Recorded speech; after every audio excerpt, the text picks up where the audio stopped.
Welcome to Padma's kitchen.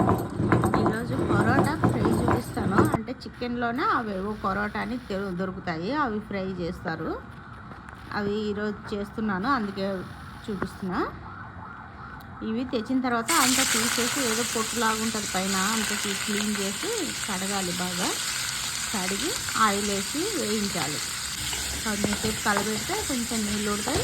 Medium ఫ్లేమ్లో పెట్టి మూత పెడితే నీళ్ళు వస్తాయి అన్నమాట. ఆ నీళ్ళన్నీ ఇంకిపోయేదాకా ఉంచితే ఉడికిపోతుంది. ఆ ఉడికేటప్పుడే కొంచెం మిరియాల పొడి వేసేయండి. బాగా మిరియాల పొడి, ఉప్పు పట్టేస్తుంది ముక్కలకి. అవన్నీ వేగేటప్పుడు జాగ్రత్తగా ఉండాలి, లేకపోతే అవి కింది పడతాయి. తప్పని పగిలిపోతుంటుంది, ఎగిరి పడతాయి ఒక్కోసారి. అవి పోటీ మీడియం ఫ్లేమ్లో పెట్టాలి. హై ఫ్లేమ్లో పెడితే ఎగురుతాయి లాస్ట్లో.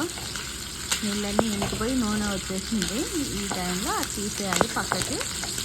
ముక్కలు తీసి ప్లేట్లోకి ఇంకా కొంచెం నూనె వేసుకొని దాంట్లో ఉల్లిపాయ ముక్కలు వేసుకోవాలి. ఉల్లిపాయ ముక్కలు వేసి అవి కొంచెం కలర్ వచ్చిన తర్వాత మళ్ళీ అల్లం వెల్లుల్లి వేయాలి.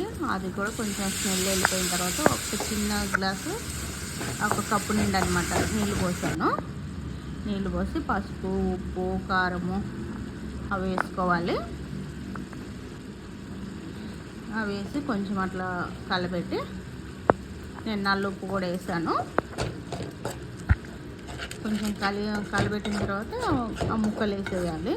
మనం వేయించి పక్కన పెట్టుకున్న ముక్కలు. అప్పుడే ముక్కలకు బాగా పట్టిద్ది. ముక్కలు వేసి పూర్తిగా లో ఫ్లేమ్లోనే చేయాలి. ఇదంతా బాగా కలబెట్టాలి పొడిగా అయ్యే వరకు. ఆ తర్వాత మిరియాల పొడి ఫస్ట్ వేయకపోతే లాస్ట్లో వేసుకోండి. ఫస్ట్ వేస్తే ముక్కకు పట్టిద్ది.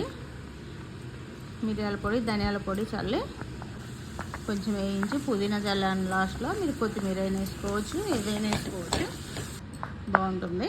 ఒట్టొట్టిగా వస్తాయి ముక్కలు ఇట్లా ఫ్రై. ఒకసారి చేసుకోండి, బాగుంటుంది. నేనైతే ఇట్లా చేస్తాను. చూసినందుకు థ్యాంక్ యూ.